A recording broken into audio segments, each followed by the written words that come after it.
Hello guys, welcome to my channel.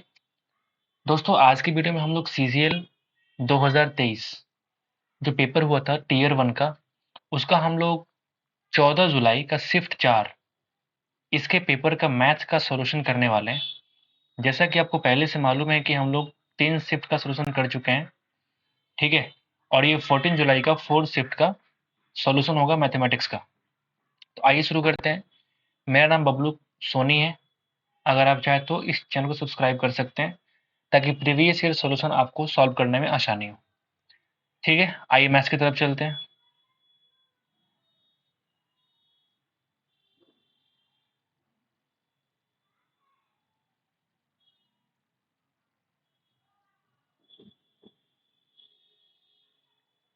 आ जाइए दोस्तों, ये आपका पहला सवाल है मैथ्स का। पहला सवाल ये है कि 72 रुपए की राशि पर 3 वर्ष में प्राप्त मिश्रधन जो है वो 104.4 है। तो 120 रुपए की राशि पर समान प्रतिशत वार्षिक दर से 5 वर्ष में प्राप्त मिश्रधन कितना होगा। तो अगर मैं ये कह दूं, इसमें कहीं भी कंपाउंडिंग की बात नहीं कर रहा, तो मैं मान के चलता हूँ कि सिंपल इंटरेस्ट का सवाल है। बिल्कुल। अगर हमारा मूलधन 72 रुपया है और अमाउंट 104.4 है, तो आप कह सकते हैं इसका सिंपल इंटरेस्ट कितना लगा होगा, 28 और 4 32.4 रुपया। लेकिन ये जो है वो 3 इयर्स का है। पहले से लिखा हुआ है कि 3 वर्ष में प्राप्त मिश्रधन कितना है, 104.4 है। तो अगर मैं आपसे ये पूछूं कि एक साल में कितना एसआई होगा, तो आप 3 से डिवाइड कर देंगे, तो वो हो जाएगा 10.8 रुपया, 10 रुपया 8 पैसा। अब मुझे एक बात बताओ, 72 का कितना परसेंट 10.8 रुपीज़ है। तो आपको पता लग जाएगा कि इसका रेट ऑफ इंटरेस्ट 15% है, क्योंकि 10% कितना हो जाएगा 7.2 और 5% 3.6, दोनों को ऐड करेंगे कितना बन जाएगा 10.8। आप शायद फॉर्मूला से भी निकाल सकते हैं, बट ये बेस्ट मेथड है। आपको रेट मालूम चल गया 15% है।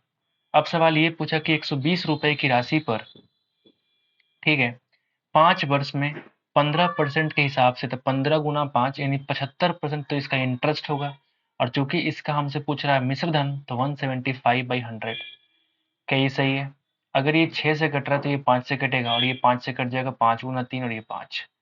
आपका आंसर आने वाला है 210 रुपया।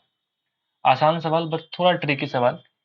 ठीक है, इस सवाल को करने के बहुत सारे तरीके हैं, जैसे पहला तरीका आपका ये है। ठीक है, आगे की तरफ बढ़ते हैं। अगला सवाल क्या कहता है, चलते हैं। दूसरा क्वेश्चन है कि एक व्यक्ति को धारा की दिशा में, जब धारा की दिशा की बात करेंगे, उस कंडीशन में जो स्पीड होती है वो होती है x+y। इसको हम कह सकते हैं डाउन स्ट्रीम, ds। धारा की दिशा में मतलब धारा के साथ साथ चलना। अगर हम अप स्ट्रीम की बात करूंगा, उस कंडीशन में क्या होगा, x-y, जहां पे x का मतलब होता है नाव की अपनी स्पीड, और y का मतलब होता है धारा की स्पीड, यानी स्ट्रीम की स्पीड की बात कर रहा है। तो सवाल ये बोला कि धारा की दिशा में 16 किलोमीटर नाव चलाने में 15 मिनट लगते हैं, जो कि धारा के विपरीत समान दूरी तय करने में लिए गए समय से 25% कम है। यानी ये 15 मिनट 25% कम है। आप मुझे एक बात बताओ, अगर बोलूं कि 16 किलोमीटर धारा की दिशा का मतलब हुआ, तो उसमें स्पीड कितना होगा, x+y। मैं बोल सकता हूँ कि x+y से अगर डिवाइड किया हमने, तो डिस्टेंस अपॉन स्पीड क्या बनेगा, टाइम 15 मिनट, यानी 15/60 लिख सकते हैं आवर में चेंज करके। इसको अगर मैं काट दूं 4 से, तो आप कहेंगे कि x+y की वैल्यू आने वाली है 64। ये पहला इक्वेशन है। सेकंड लाइन लिखा हुआ कि धारा के विपरीत दिशा में, यानी इसी डिस्टेंस को अगर आप x-y से आप लेके चलते हैं, तो इस 15 मिनट में जो है, ये 15 मिनट क्या है, तो आप कहेंगे 25% कम रहा होगा, मतलब इसकी वैल्यू 75 की वैल्यू के बराबर है। आप निकाल दो 100 की वैल्यू, ये 3 और ये 4, 3 पंजे 15, यानी 4 25 20 मिनट लगता है। कब अप स्ट्रीम की बात कर रहे हो तब, ये सवाल के अनुसार, मैं कुछ नहीं कह रहा हूँ। 20 गुना 3, यानी आप देखेंगे कि x-y की जो वैल्यू वो कितनी आ गई, 48। सेकंड इक्वेशन, आपसे क्या पूछा कि एक व्यक्ति स्थिर जल में 1 घंटे में कितने किलोमीटर नाव चला सकता है। स्थिर जल का मतलब हो जब धारा की स्पीड बिल्कुल जीरो हो। तो धारा की स्पीड बिल्कुल जीरो होने का मतलब कि y की वैल्यू जीरो होनी पड़ेगी, यानी आपको सिर्फ x की वैल्यू निकालनी है। तो x plus y x minus y आपको मालूम है, तो x की वैल्यू निकालने के लिए 64 प्लस 48/2, इसकी वैल्यू आएगी 6 4 10, 8 4 12, 112 और बटा 2 का मतलब हो जाएगा 56 किलोमीटर पर आवर नाव की अपनी स्पीड है। बढ़िया सवाल था ये। आगे की तरफ बढ़ते हैं। नेक्स्ट क्वेश्चन इज, पाइप ए एक खाली टैंक को 18 घंटे में भर सकता है। ए जो है वो भरने वाला पाइप है और बी जो है भरने वाला पाइप है। ये बोलता है कि हम 18 घंटे में भर देंगे भाई, और ये बोलता है कि हम 24 आवर्स लेंगे। यदि दोनों पाइपों को एक साथ खोल दिया जाए तो खाली टैंक को भरने में कितना समय लगेगा? तो आसान सवाल हो गया, मुझे लगा था कि मुश्किल सवाल होगा। इन दोनों का एलसीएम क्या होगा? टोटल काम होगा 72 को डिवाइड करेंगे, इसकी एफिशिएंसी है कि 18 चौक 72, इसकी एफिशिएंसी 3, इन दोनों का सम से डिवाइड कर देंगे तो वही हमारा नंबर ऑफ आवर्स होगा। ये बहुत ही आसान सवाल है। आगे की तरफ बढ़ते हैं। आसान सवाल, अगर हम बोलें ज्ञानेंद्र और अरविंद की आयु का अनुपात 6:5 है। ज्ञानेंद्र और अरविंद की आयु का अनुपात 6:5 है। यदि उनकी आयु का योग 55 वर्ष है तो अब से 7 वर्ष बाद उनकी आयु का अनुपात क्या होगा? अगर 55 वर्ष इन दोनों का योग है, मतलब 55 को डिवाइड करेंगे 6 + 5 11 से, यानी एक की वैल्यू आ गई 5, यानी 6 × 5 30 साल ज्ञानेंद्र का है फिलहाल और 25 साल अरविंद का है। और ये हम बात कर रहे हैं करंट सिनारियो का। करंट आपसे पूछ रहा है 7 साल बाद इनकी आयु का अनुपात, तो 7 साल ये हो जाएगा 37 साल का और ये हो जाएगा 32 साल का। कुछ कटने वाला है नहीं, मतलब ये हमारा रेशियो क्या हो जाएगा? आंसर। आगे की तरफ बढ़ते हैं। नेक्स्ट क्वेश्चन कहता है कि एक निश्चित कार्य को करने के लिए अजय और भरत एकांतर दिनों में कार्य करते हैं। भारत के बारे में कह रहा है कि पहले दिन शुरुआत करता है। अजय 32 दिनों में अकेला कार्य पूरा कर सकता है। बहुत बढ़िया। यदि कार्य ठीक 8 दिनों में पूरा हो जाता है तो भरत अकेला उसी कार्य का 7 गुना कितने दिनों में पूरा कर सकता है? ये सवाल आसान है बट थोड़ा कंफ्यूजिंग है, इसलिए आप इस सवाल को 2-3 बार प्रैक्टिस कर लो तो बढ़िया है। मेरे हिसाब से वेरी इंपॉर्टेंट रहेगा आपके लिए। ठीक है। अजय और भरत के बारे में कह रहा है कि अल्टरनेट डेज कार्य तो करते हैं और शुरुआत करता है भरत, और जब भी अल्टरनेट डेज कार्य करते हैं तो इन दोनों कार्य जो होता है वो 8 दिनों के अंदर पूरा हो जाता है। तो आप मुझे एक बात बताओ, उस कंडीशन में भरत ने भी 4 दिन काम किया होगा और अजय ने भी 4 दिन काम किया होगा, तो मिलकर के अल्टरनेट डेज काम करते करते टोटल 8 डेज में काम पूरा हो गया। ठीक है दोस्त। अब मुझे एक बात बताओ, कि अजय जो है 32 दिन में कार्य पूरा कर सकता है, लेकिन यहाँ पे सिर्फ 4 दिन काम किया, मतलब मैं कह सकता हूँ कि इसने अपने हिसाब से 4 दिन में 1/8 काम पूरा कर चुका है। 4/32 का मतलब हो गया कि 1/8 काम इसने पूरा कर लिया। रिमेनिंग काम जो 7/8 काम है ये पूरा किया किसने? भरत ने। कितने दिन में? 4 दिन में। यानी एक काम जो निकालने के लिए 4 × 8/7 दिन लगाएगा, लेकिन सवाल तो कह रहा है कि 7 गुना निकालना है, यानी 1 × 7 कार्य करने के लिए 4 × 8/7 × 7, 7 7 खत्म, 8 चौका 32 डेज इस सवाल का आंसर है। ये बेस्ट मेथड है सॉल्व करने का, और ये सवाल वेरी इंपॉर्टेंट है, आप इसको 2 बार 3 बार प्रैक्टिस करके जाइएगा। ठीक है। अगले सवाल की तरफ चलते हैं। नेक्स्ट क्वेश्चन इज कि दिए गए व्यंजक का मान ज्ञात करिए। आसान सवाल है, बोर्ड मास सबको पता होता है, बोर्ड मास। ठीक है, फिर भी कर देते हैं, देखता हूँ गलतियां मुझसे भी हो जाती है कभी कभी। देखते हैं, पहले हम अगर भाग करेंगे तो 8 आएगा नीचे, 4 × 2 8 और बटा 8 यहाँ 1 बचने वाला है माइनस। ये देखो, ये भाग यहाँ पे पहले करेंगे ऑफ का काम। 18 × 2 36, 36 को नीचे ले आओ, 18 चौक 72, 4 3 12, यहाँ आ जाएगा 12, ये आएगा प्लस। फिर यहाँ पे ऑफ है तो 3 दूना 6 को नीचे ले आएंगे, 6 3 18, 3 5 15, यहाँ पे आ जाएगा। यानी 15 और 12 कितना होता है? 27 - 1 26। देखा हमने हमने मिस्टेक कर दिया ना, इसलिए बोलते हैं कि बोर्ड मास में कितनी बार गलतियां हो जाती है। फिर से ट्राई कर लेते हैं एक बार। आप देखो ये सारे भाग और ऑफ में है, मैं पहले इसको काम कर लेता हूँ। तो लिखा हुआ 18 भाग 3 × 2 6 × 5। अब 6 को लाएंगे नीचे तो 18/6 × 5, 6 × 18, 5 × 15, 15 मैंने सही लिखा था बिल्कुल। अब यहाँ से यहाँ तक का चेक कर लेते हैं। ठीक है, तो आपने देखा 72 भाग 18 दूना 36 × 3, इस 36 को नीचे लाओगे, 36 दूना 72, 2 3 6, हमने यहाँ मिस्टेक करा है, 6 को हमने 12 लिख दिया था, यानी 15 और 6 21 माइनस 1 कितना होता है दोस्त? 20। आसान सवाल, बट सेकंड अटेम्प्ट में हम लोग ने इसको कर लिया। दी गई आकृति में वृत्त का केंद्र के बारे में कह रहे हैं कि वृत्त का केंद्र जो है वो जी के बराबर है। सॉरी, वृत्त का केंद्र क्या है? जी है। ठीक है, यदि ए जी बी 132 डिग्री है तो कोण ए सी बी ज्ञात करें। A C B, what is A C B? This angle is A C B, ये आपको फाइंड आउट करना है। ठीक है, आप मुझे एक बात बताओ, अगर वृत्त का केंद्र है तो वृत्त का केंद्र जो होता है इस वाले एंगल का दोगुना होता है। इस सवाल से आसान तो कुछ है ही नहीं, मतलब 66 डिग्री 66 डिग्री क्या होगा? ए सी बी की वैल्यू होगी। आगे बढ़े, अगर सवाल पूछ रहा है कि x की वैल्यू 0 के से बड़ा है, मतलब इसका मतलब है कि x के बारे में कह रहा है दोस्त कि x तुम्हारा पॉजिटिव है। ठीक है, x का पावर 4 प्लस 1 बाई एक्स की पावर 4 की वैल्यू 254 है, तो आपको ये वाली वैल्यू निकालनी है। बहुत आसान चीज़ है, बस आपको ये समझना पड़ेगा कि x की पावर 5 प्लस 1 बाई एक्स की पावर 5 होता क्या है। ये निकालने के लिए आप ये तरीका अपना सकते हैं, x square plus 1 by x square, x cube plus 1 by x cube और minus x plus 1 by x. ये माइनस क्यों किया हमने, आप देखो, आपको पता लग जाएगा। हम क्या करने वाले हैं, क्या ये मेरा जो हमने इसको एक्सपेंड किया है, क्या ये मेरा सही है करना? आओ जरा चेक कर लेते हैं। एक्स स्क्वायर को एक्स क्यूब से मल्टीप्लाई किया तो बन जाएगा एक्स की पावर 5। फिर इससे अगर मैं उसको किया तो बन जाएगा 1 बाई एक्स। फिर इस वाले से अगर इसको मल्टीप्लाई करूं तो बन जाएगा सिर्फ एक्स, और इससे अगर इसको मल्टीप्लाई करूं तो बन जाएगा 1 बाई एक्स की पावर 5।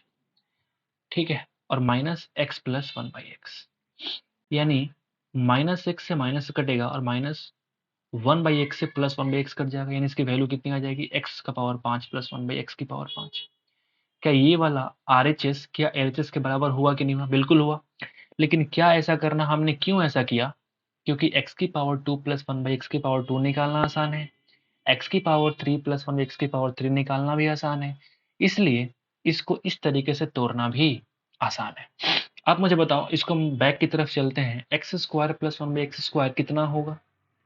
आपको पता है कि स्क्वायर करके -2 किया गया हो, तो बैक जाने के लिए +2 करके अंडर रूट कर दो, यानी 16 आने वाला है 256 का।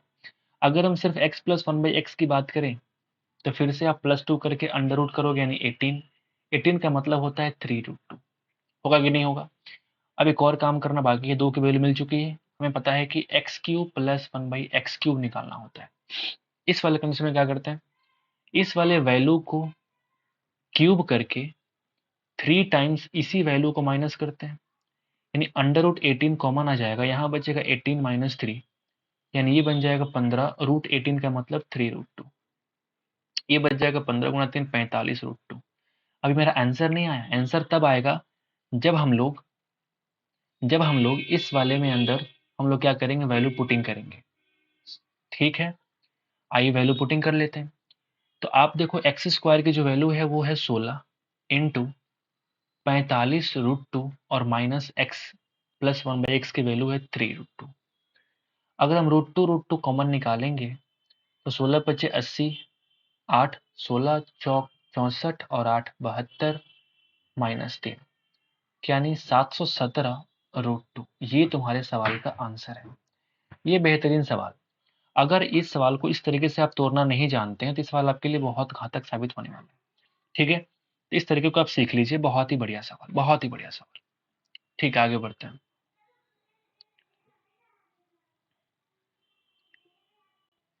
यदि वस्तु के विक्रय मूल्य में 324 रुपए की वृद्धि की जाती है तो एक दुकानदार को 16% हानि के स्थान पर 20% का लाभ होता है। जहां 16% का हानि हो रहा था, अब 20% का लाभ हो रहा है। इन दोनों का डिफरेंस जो होगा वही 324 के बराबर होगा।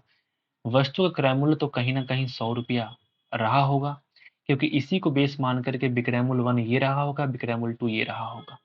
इसको हम काटेंगे 9 बार में। क्या 900 इस सवाल का आंसर है? बिल्कुल आंसर है। बहुत ही आसान सवाल, अगर इसको आप सही तरीके से करने की कोशिश करें। नेक्स्ट क्वेश्चन ये है, थोड़ा ऊपर चलते हैं। हाँ, sec theta plus tan theta की वैल्यू अगर 5 के बराबर है तो सेक थीटा किसके बराबर होगा? आप मुझे एक बात बताओ, क्या ये फॉर्मूला आपको नहीं मालूम है क्या? Sec square theta minus tan square theta is equal to 1। क्या ये फॉर्मूला नहीं मालूम है आपको? बिल्कुल मालूम है। यानी अगर सेक थीटा, अगर इसको हम A square minus B square में तोड़ेंगे तो sec theta minus tan theta और into sec theta plus tan theta की वैल्यू भी 1 के बराबर होगी।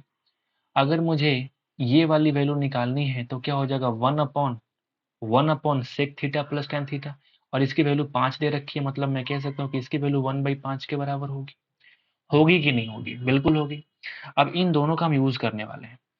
सेक थीटा प्लस टेन थीटा यहाँ पे दे रखा है, और आपको मालूम चल गया कि sec theta minus tan theta ये 1/5 है। आपसे पूछा सेक थीटा के वैल्यू, मतलब इस कंडीशन में क्या करते हैं, दोनों को जोड़ करके 2 से भाग दे दो। क्या ये आपको नहीं पता? यानी पहला ऑप्शन इस सवाल का आंसर है।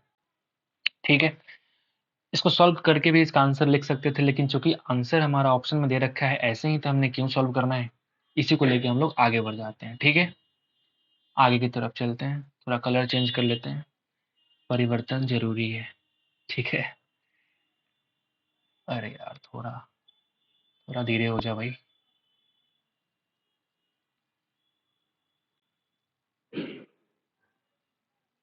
अरे भाई, ठीक है।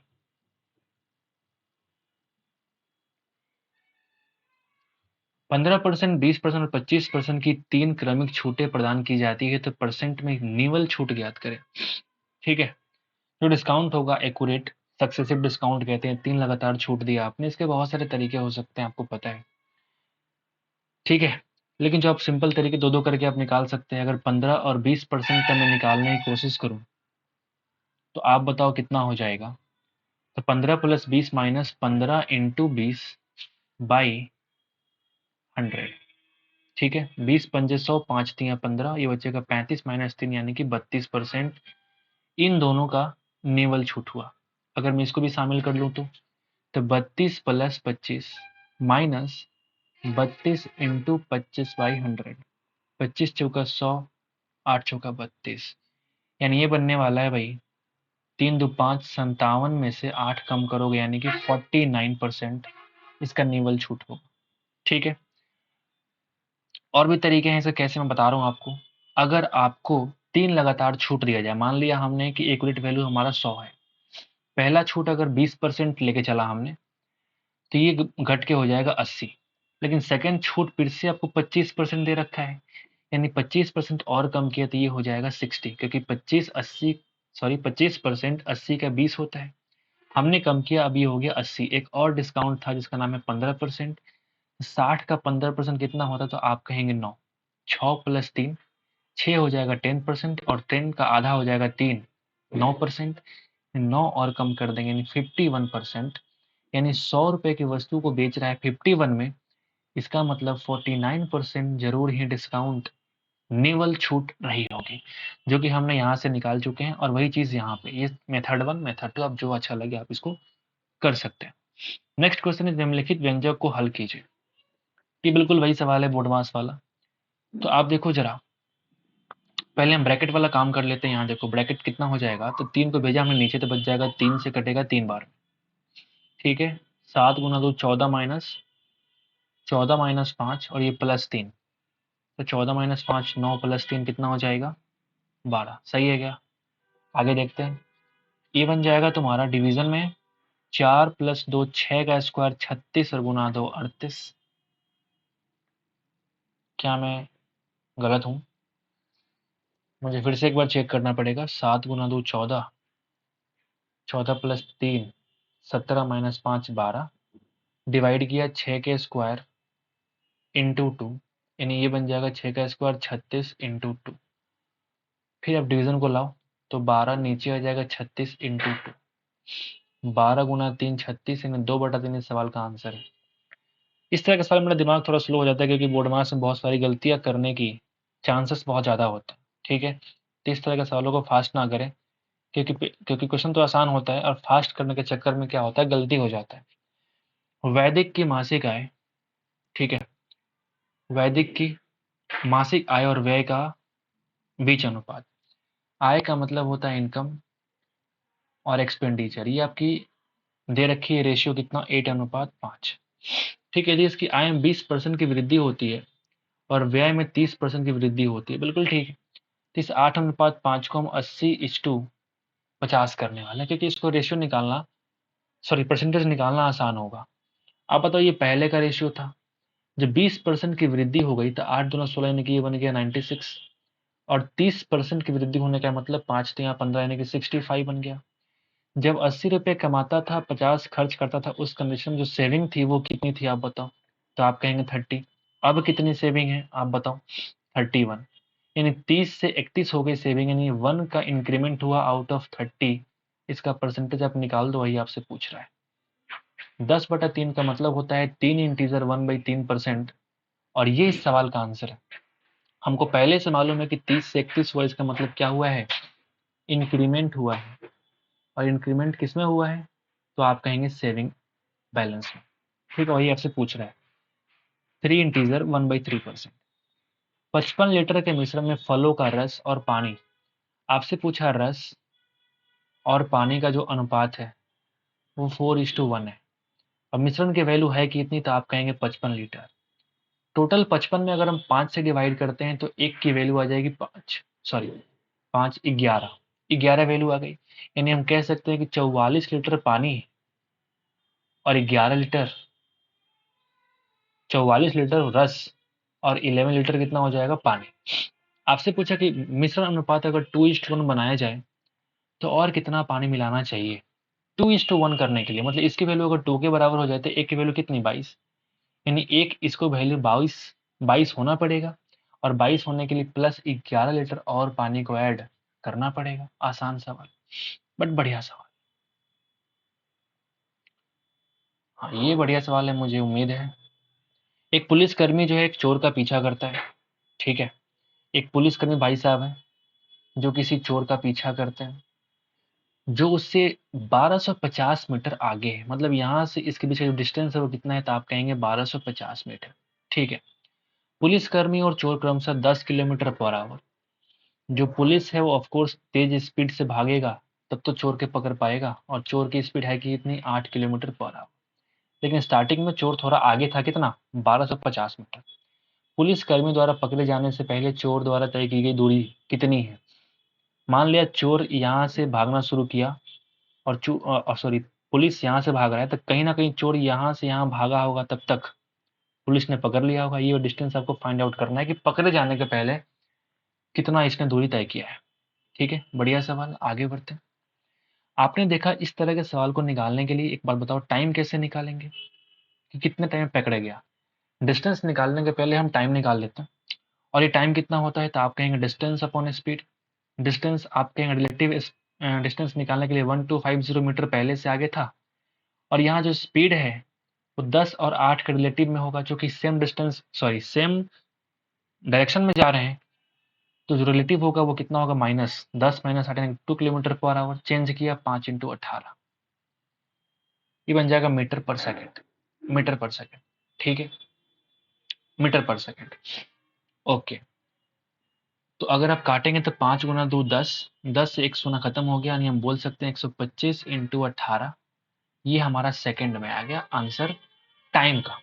बट ये आंसर नहीं है। आंसर निकालने के लिए हमको क्या निकालना है कि चोर ने कितना डिस्टेंस तय किया होगा, तो इतना ही समय चोर भी भागा होगा और इतना ही समय पुलिस भी भागा होगा।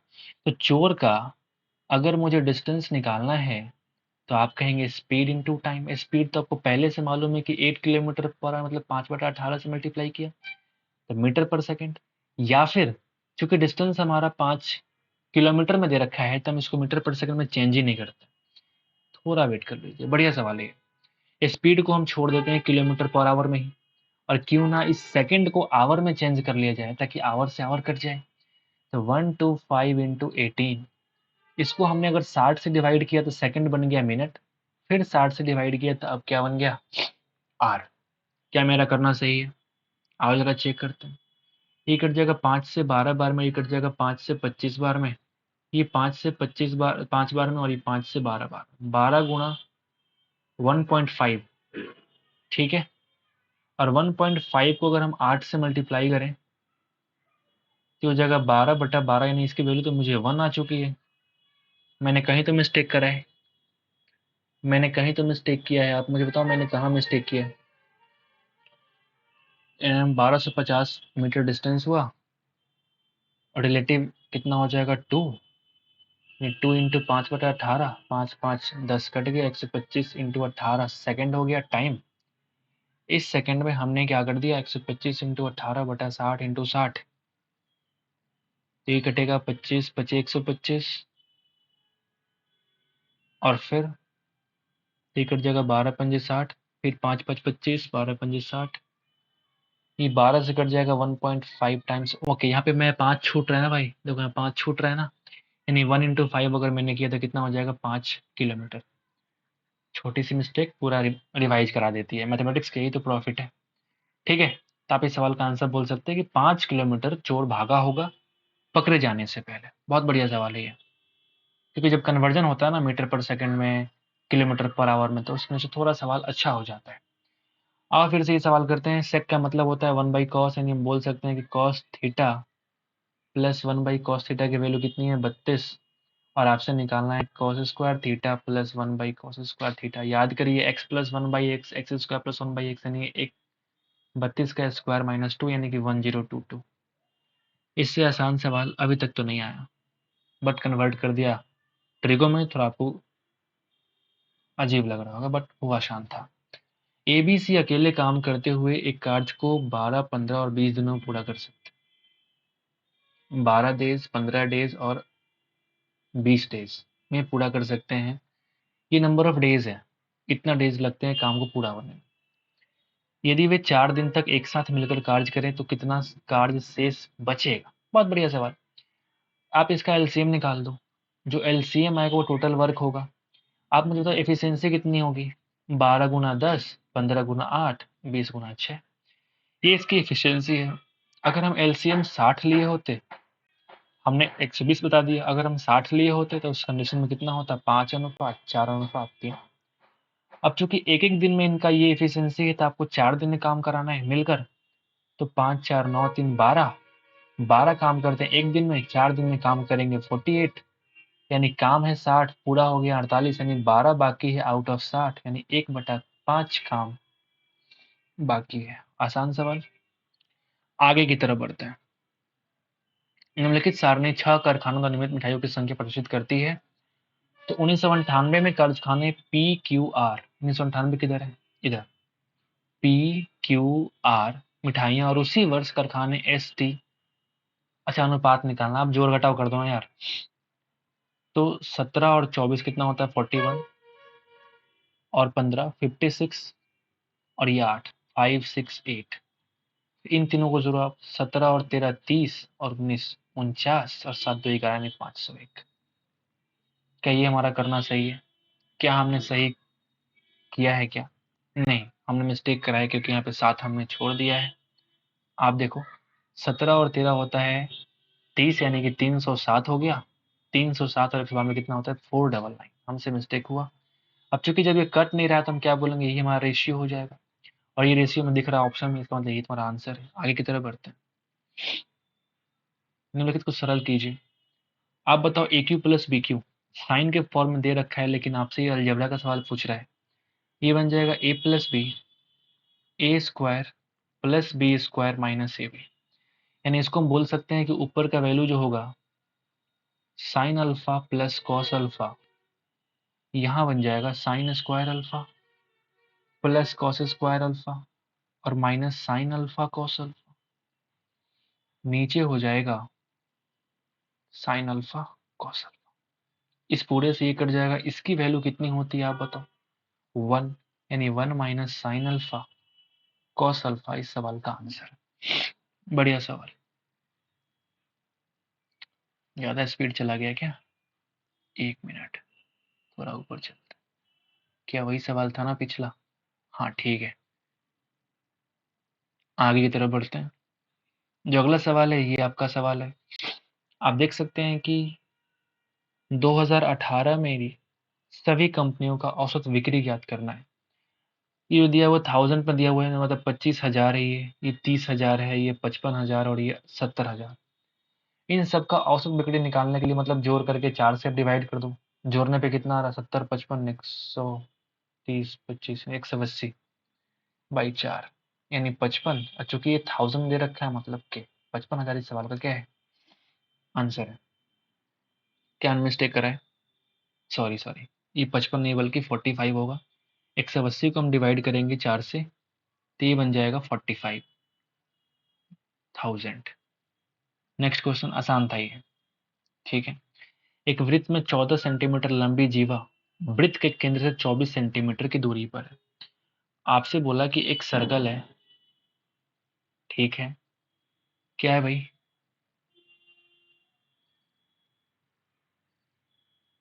एक सर्कल है जिसका हमने केंद्र कुछ मान लिया O, ठीक है। आप देखो ये तुम्हारा जीवा है, जीवा की लंबाई 14 और केंद्र से इसके ऊपर डाली गई जो लंब है, केंद्र से 24 सेंटीमीटर की दूरी। तो ये जो सिंपलेस्ट दूरी है वो कितना है? आप बोलेंगे 24।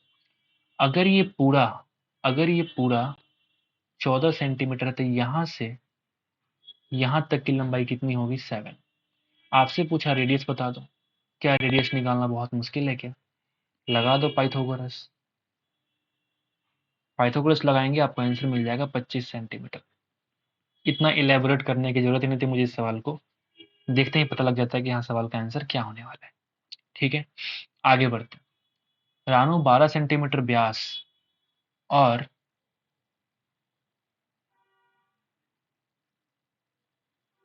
21 सेंटीमीटर ऊंचाई की बेलनाकार बोतल में स्कूल में पानी ले जाती है, तो उस पानी की मात्रा निर्धारित कीजिए जो बोतल में ले जा सकती है।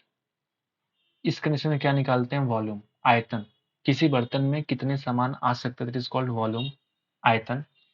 और चूंकि बेलनाकार है, मतलब क्या हो जाएगा? सिलेंडर का volume pi R square H.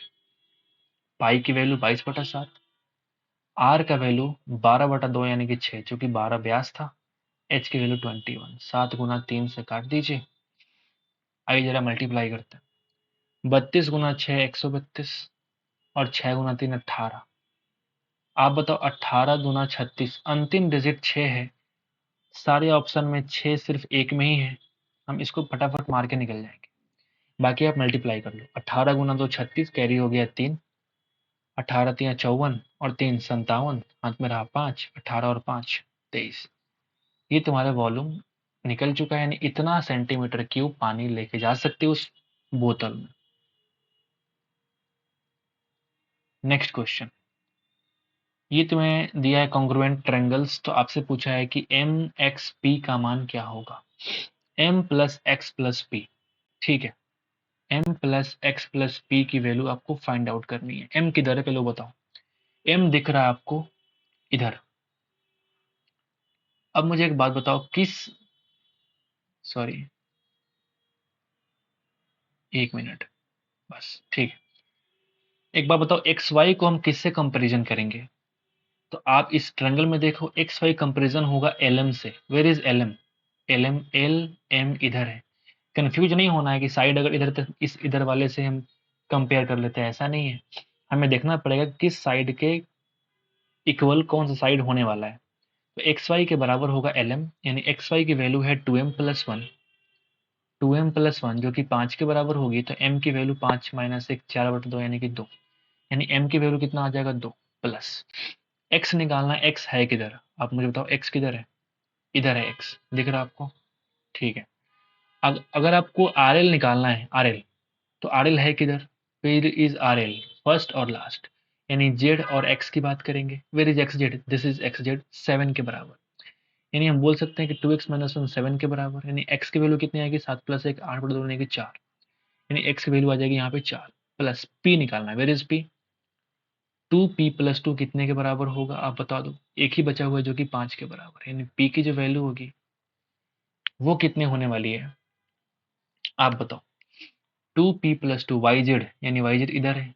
ये m r, where is m r? Mistake हुआ क्या? ये 5 नहीं बल्कि एम आर तो ये है ना, एम आर तो ये है नहीं कि 8 के बराबर है। यानी ये वाली वैल्यू 5 नहीं बल्कि 8 है। तो 8 - 2 6 और 6/2 यानी कि 3। पी की वैल्यू आ चुकी है 3। यहाँ लिख दो आप 3, तीनों का सम कितना हो जाएगा 9, और यही तुम्हारे सवाल का आंसर है। बढ़िया सवाल। इसमें सिखाने की कोशिश किया गया है कि किसी भी ट्रायंगल के सामने सामने साइड को इक्वेट नहीं कर सकते, आपको चेकआउट करना पड़ेगा कि कौन सा साइड के बराबर कौन सा साइड दिया हुआ है। ठीक है, अगले सवाल की तरफ चलते हैं। यदि ए की वैल्यू दे रखी है 17 और बी की वैल्यू है 13, ठीक है, तो आपसे ये वैल्यू पूछ रहा है, क्या ये वैल्यू, क्या ये कोई फॉर्मूला है क्या? हाँ बिल्कुल। आप देखेंगे ये इलेबोरेशन है ए माइनस बी के होल क्यूब का। ए की वैल्यू 17 माइनस 13 का क्यूब, 4 का क्यूब यानी कि 64। इससे आसान सवाल नहीं। एक स्कूल में लड़कियों की संख्या, पहले लड़का है तो लड़कों की संख्या लड़कियों की संख्या से अनुपात 11:15 है। यदि स्कूल में लड़कों की तुलना में लड़कियों की संख्या 200 अधिक है, यहाँ पे 4 अधिक है, 200 की तुलना किससे? 4 से। उस स्कूल लड़कों की संख्या फाइंड आउट कर लो। लड़कों की संख्या कितना माना हमने? 11, मल्टीप्लाई कर दो, 4 गुना 50, 50 गुना 11, 550 बॉयज उच्च स्कूल में पढ़ने वाले लड़के। ठीक है, तो ये तुम्हारा मैथ्स का शिफ्ट 4 कंप्लीट हुआ। ठीक है, तो हम लोगों ने 14 जुलाई के सारे शिफ्ट 1 प्लस 2 प्लस 3 प्लस 4 हम लोगों ने खत्म कर लिया है। कल से अगले दिन की तरफ बढ़ेंगे। ठीक है, तो ये हमारी शुरुआत है। हम लोग सारे 39 शिफ्ट का हम लोग मैथ्स पर करने वाले हैं, बिल्कुल इसी तरीके से समझ समझ के। ऐसा नहीं कि फास्ट करना है, 10 मिनट में ख़त्म करें, 20 मिनट में ख़त्म करें, ऐसा कुछ भी करने की आवश्यकता नहीं है। अगर आपको 4 सवाल ही करने हैं, अगर आपके इस पेपर में 4 सवाल ही फंसे हुए हैं, तो आप फटाफट आओ इधर 4 सवाल देख के चले जाओ। 4 सवाल में मुश्किल से 5-7 मिनट लगेंगे आपको, उस 7 मिनट के अंदर आप 4 सवाल सीख के जाओगे। तो जो सवाल इसमें कराए जाएंगे बेस्ट तरीके से कराए जाएंगे। ठीक है, फास्ट करने से कोई फ़ायदा नहीं है, आप जो सवाल पढ़ो उसको अच्छे से पढ़ो, that is very very important. तो इस वीडियो में इतना ही, मिलते हैं अगली वीडियो में, तब तक के लिए thank you, take care, keep supporting me, keep subscribing the channel, thank you so much once again, thank you.